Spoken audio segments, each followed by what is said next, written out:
아는데 이제 그 디테일의 부분에 들어가서 우리가 역사라고 하는 것은 항상 그 시대의 중에서 하고 생각을 하는 게 가장 맞는 것 같아서 나는 그래서 어떤 역사 문제나 뭐 이런 것들을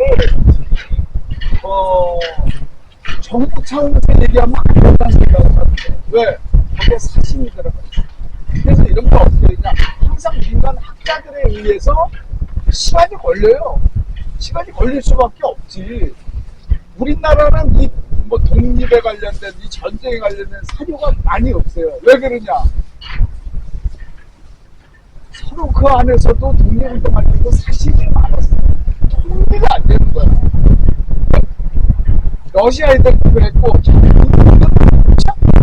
이렇게 할 정도로 서로 권한을 잡으려고 했어요. 그러니까 그 역사 자료가 없어. 나하고 친한 놈이면 좀 좋게 쓰고 안 친한 놈이면 나쁘게 쓰고 근데 그런 게 발견되고 나면은 그거를 또 확대 포장하면 그게 진실이냐. 그래서 이런 역사 자료도 잘 남겨놔서 그게 진짜 검증이 된 거예요. 내가 미국 애들하고 훈련을 하면서 내가 저 이화가 10년 7개월을 했어요. 중2 때부터 소장 때 전부 계급에 다 했는데 얘네들 그 소사라는 팀이 있어요. 시스템 오브 시스템이라고 거기 들어가서 놀란 게 걸프전에 썼던 거 2차 대전에 썼던 한국전쟁에 썼던 데이터가 있어요. 어떤 거 여러분들 폰탄을 어떻게 만든지 아십니까?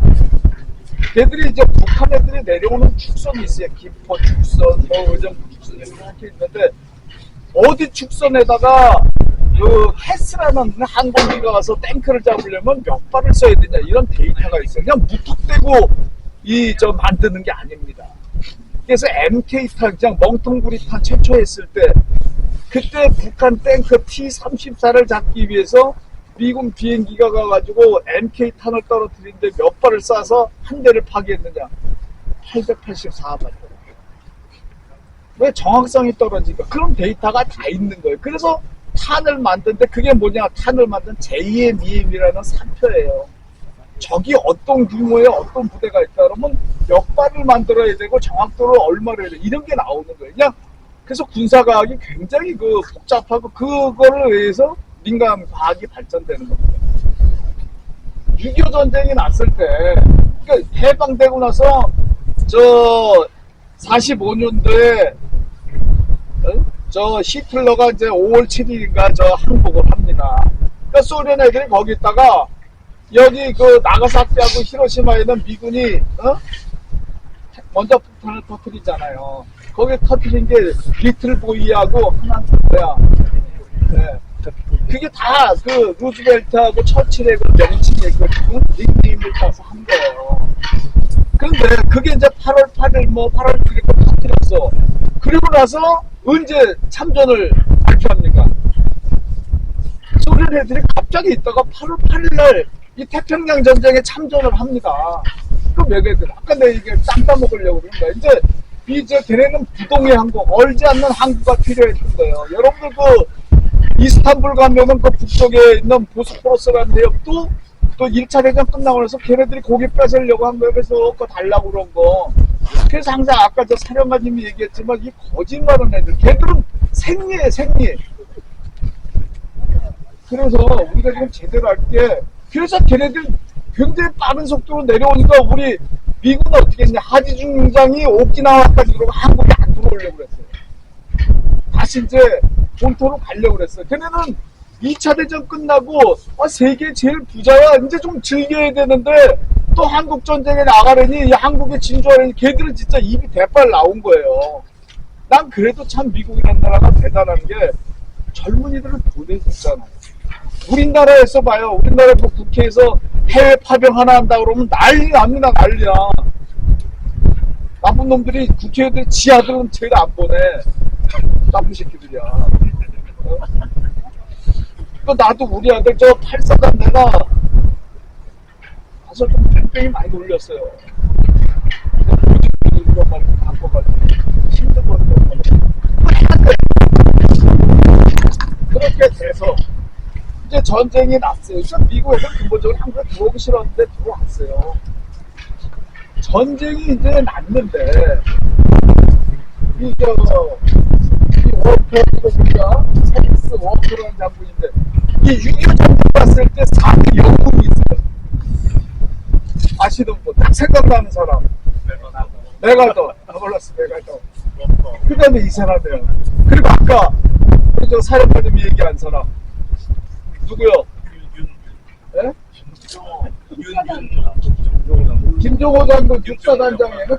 그 다음에 또 하나가 김홍일 장군이에요. 김홍일 장군은 어디였냐면 6.25가 끝나고 나서 우리가 6.25가 시작되자마자 우리가 막 밀려서 어떻게 하냐 시흥 쪽으로 밀렸어요. 북한 애들의 주력은 서울에서 경부선 쪽으로 빨리 해서 부산까지 내려가려고 80km 전쟁, 500km, 50일 전쟁을 시작을 한 거예요. 그 다음에 육사단 쪽으로 조공을 보내서 서울 의정부 쪽으로 해서 옆으로 딱 가려고 앞으로 푸시를 해서 서울을 빨리 해서 내려가려고 한 거예요. 근데 이 오합지졸이 된 우리 막부 전방에는 군이 제대로 돼 있지가 않아서 일개 여단급이 일개 도에 있었던 거예요. 백선엽 장군하고 백인엽 장군이 어디였었냐? 백선엽 장군 동생이 백인엽 그때 대령이에요. 17년대 어디에 있었냐? 흥위도에 있었어요. 내가 이사단장을 했는데 17년대 옆에 우리 저 회장님이 지금 98살이야. 그때 참전하셨던 분이야. 자기가 전쟁이 나기 6월 25일 전날 24일 날 저녁에 북한 애들이 표를 그렇게 쏘더래요. 어디로 쐈냐? 남쪽으로 쏜 게 아니라 옆방향으로. 그게 뭐냐면 포드 0점 잡는 거예요. 포드 0점 잡아서 시작되면 이제 방향만 들면 되는 거예요. 그래가지고 이 사람이 그날 저녁에 배를 타고 인천으로 도망온 거예요. 다 부대가. 거기 전쟁 나면 고립되잖아요. 황해도. 그래서 내려와서 그 얘기를 했는데 그게 백인엽 장군이 그때 백인엽 대령이 그 17연대라고. 그래서 우리가 이렇게 내려오는데 이 시흥 전투 전방 최초의 전쟁 나서는 오합지졸에서 정신없이 당해버렸으니까 그래서 육사단 위쪽에 있었던 백선엽 장군 뭐 휴가들 보내고 막 이랬어요. 그러니까 내려와서 오합지졸이 된 군대를 막 끌어모아가지고 만든 게 어디냐? 시흥의 전투사령관. 거기 사령관이 아까 얘기했던 김홍일 장군. 그래서 4대 영웅이 그분입니다. 또 한 분 중에 워커 장군이에요. 워커 장군은 영국에서 89년도 지금 살아계신 거는 137세예요.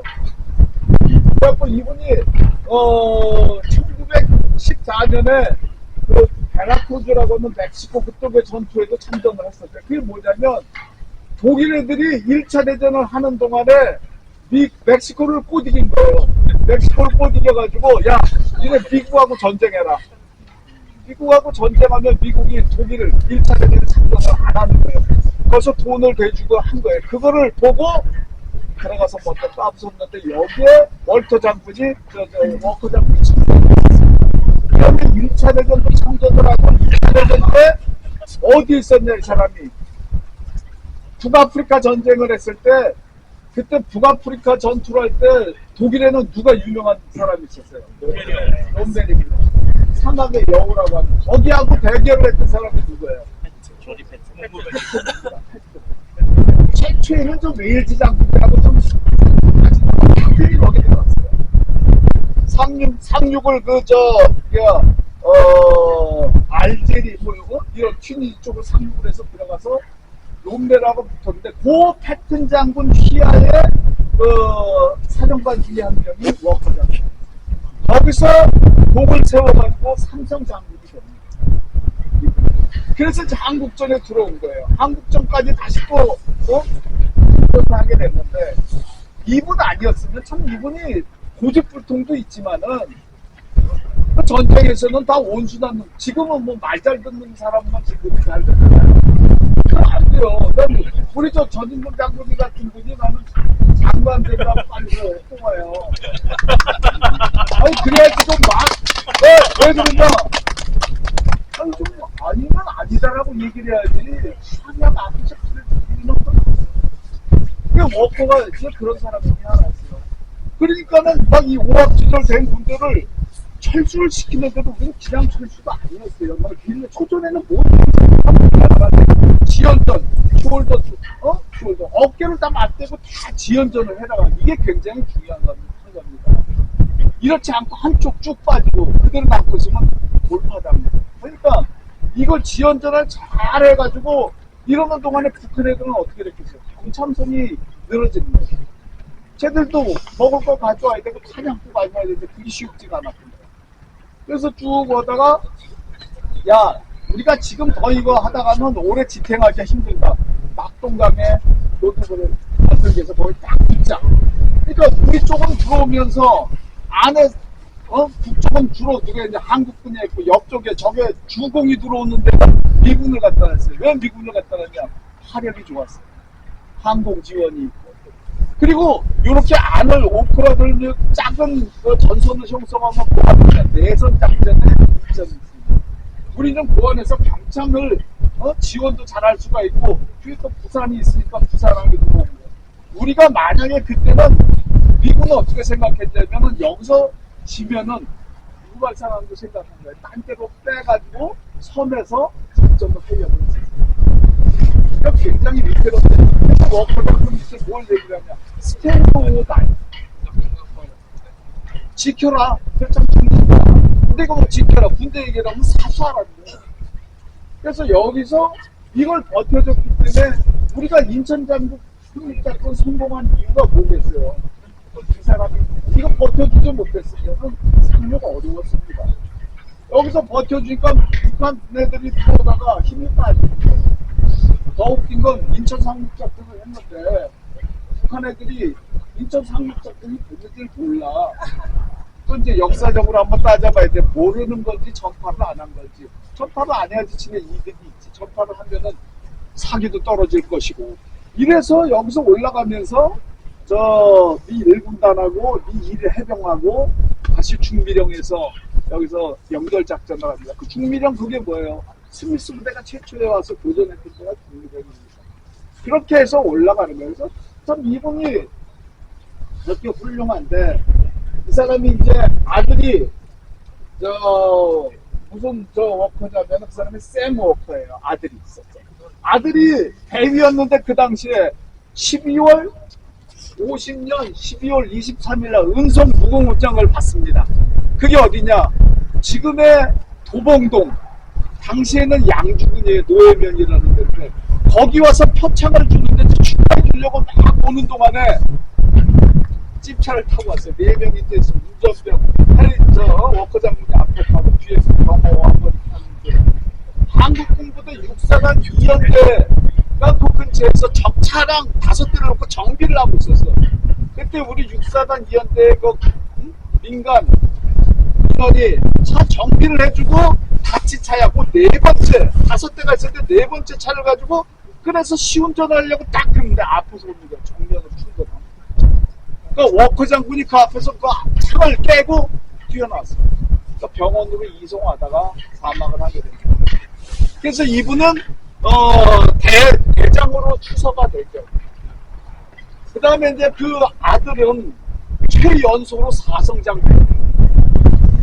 그러니까 아까 전임 회장님이 얘기했지만은 항상 미군은 돈을 벌어요. 립서비스. 세상에서 제일 쉬운 게 말하는 것처럼 쉬운 것 없다고. 그러니까 제일 어려운 건 말한 것처럼 하는 게 제일 어렵다고. 그러니까 그런 돈을 보이는 거예요. 수술수법을 한다는 게, 북한 놈들은 요 다음에 이걸 뭘 얘기하냐. 야, 자기네가 앞으로 이렇게 또 그게 나와요. 그래야지 재밌고, 얘네들은 항상 그렇게 살아왔기 때문에 당연한 거예요. 그래서 이제 이 사람을 기리기 위해서 1970년도에 들어서 지금 광진구, 광장동 거기에 워커 힐이라고 하는 호텔이 있는데 그 힐이라는 것을 이 사람을 기리기 위해서 박정희 정부에서 박정희 대통령이 명칭을 아차산을 거기에 워커 힐. 그 다음에 성경, 지금의 SK가 워커 힐, 거기가 미국의 그 군인들 휴양소였어요. 그거를 이제 삽니다. 사가지고 거기에 이제 워커 힐을 리모델링 해가지고 호텔 취해놨던 워커 힐 된 겁니다. 끝!